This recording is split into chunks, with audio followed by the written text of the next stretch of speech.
గ్రంథం యొక్క ధ్యానం చేసుకుందాము.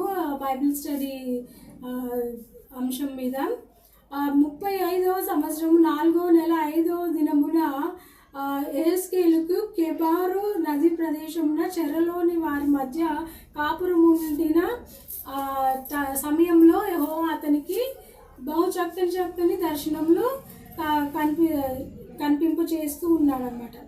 చక్కటి సింహాసనం మీద యెహోవా ఆసీనుడవడం అలాంటి. అయితే నేను మొత్తం పాత నిబంధన గ్రంథం మనం చక్కగా ధ్యానించాం కదా.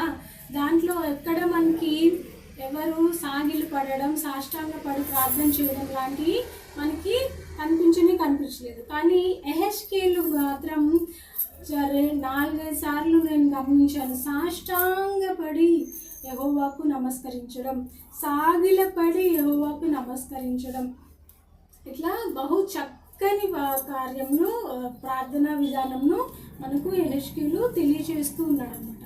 సాష్టాంగపడి నమస్కరించడం.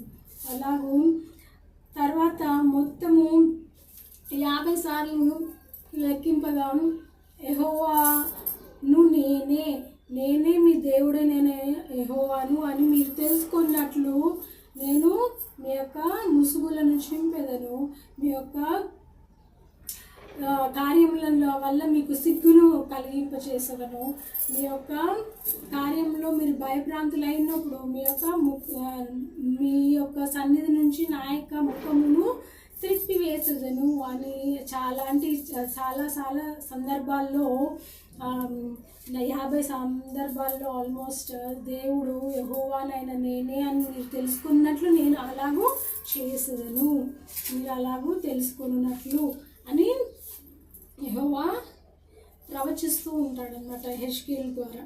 అయితే పాత నిబంధనలో మొదటిసారి నేను ఉపమాన రీతిగా బోధింపబడడం కూడా చూసిందనమాట. ఉపమాన రీతిగా ఇజ్రాయేల్ దేశమును, షోమ్రోను దేశము మరియు సొదొమ సమరయ యెరూషలేము యొక్క చెలికత్తెలు అని పోలుస్తూ ఉపమానం చెప్పడం, మరియు వారి క్రియల పోలిక వలన వారు అక్కచెల్లెలుగా యెహోవా వారిని ఆ యొక్క దేశములను సొదొమ సమరయ యెరూషలేము దేశములను పోల్చడం మనము దీంట్లో చూస్తూ ఉన్నామంట. అలాగూ యెహెజ్కేల్ గ్రంథంలో మంచి ఉపమానములను యెహోవా యెహెజ్కేల్ ద్వారా చెప్పడం మనం చూస్తూ ఉన్నాం అన్నమాట. అంతటా యెహోవా అన్నమాట ఒక కుండతో ఇజ్రాయెల్ దేశంను పోల్స్తూ ఆ యొక్క కుండ వల్ల ఇజ్రాయెల్ దేశంలో ఉన్న పాపాత్ముల వల్ల ఆ యొక్క యెహోవా యొక్క రక్తం చిందడము అని ఉపమాన రీతిగా యెహెజ్కేల్లో ప్రవచింపబడుతూ ఉన్నదన్నమాట. అలాగూ బహు చక్కనైన ఉపమానములు తెలియజేస్తూ ఉన్నమాట. 42వ అధ్యాయంలో బహు చక్కనైన వచనం ఏంటంటే 42వ అధ్యాయం యెహెజ్కేలు 40వ అధ్యాయంలో పట్టణం 14 సంవత్సరం క్రితం కొల్లబోయిన తర్వాత కొత్త మందిరము కొత్త పట్టణము దర్శనంలో చూశాడు. అంటే మొత్తం 25 సంవత్సరాలు వాళ్ళు బబులోన్ దేశంలో చెరలో ఉన్న తర్వాత 25 సంవత్సరాల తర్వాత అక్కడ ఏం చూసినాడు యెహెజ్కేలు? కొత్త మందిరము కొత్త పట్టణము నిర్మించబడ్డం యెహోవా ద్వారా ప్రవచింపజేస్తూ ఉన్నాడు అనమాట యెహెజ్కేలుతో. అలాగూ మనము యెహెజ్కేలు గ్రంథంలో మనం మొత్తం 48 అధ్యాయాలు చక్కని ఉపమానములు.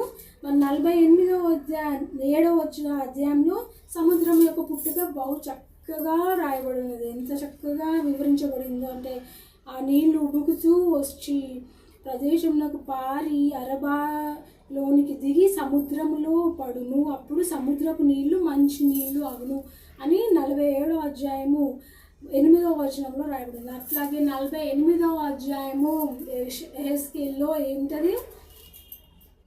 ఇశ్రాయేలు బబులోన్ దేశంలో ఉన్న గోత్రములు వారి యొక్క సరిహద్దులు వీటి గురించి చక్కగా వివరింపబడి ఉంది. ఎక్కడెక్కడ ఏ సరిహద్దుల్లో ఏ గోత్రపు ప్రజలు ఉన్నారు, ఇలాగూ చక్కని ఎక్స్ప్లెనేషన్ అనమాట యెహెజ్కేలులో రాయబడినది. అలాగే మనం ఇవాళ యెహెజ్కేలు గ్రంథం ధ్యానించుకుంటకు యెహోవా ఇచ్చిన చక్కని అవకాశం కొరకు యెహోవాకు ధన్యవాదాలు తెలుపుకుందాం. దేవుని నామమునకు మహిమ కలుగును గాక. ఆమేన్.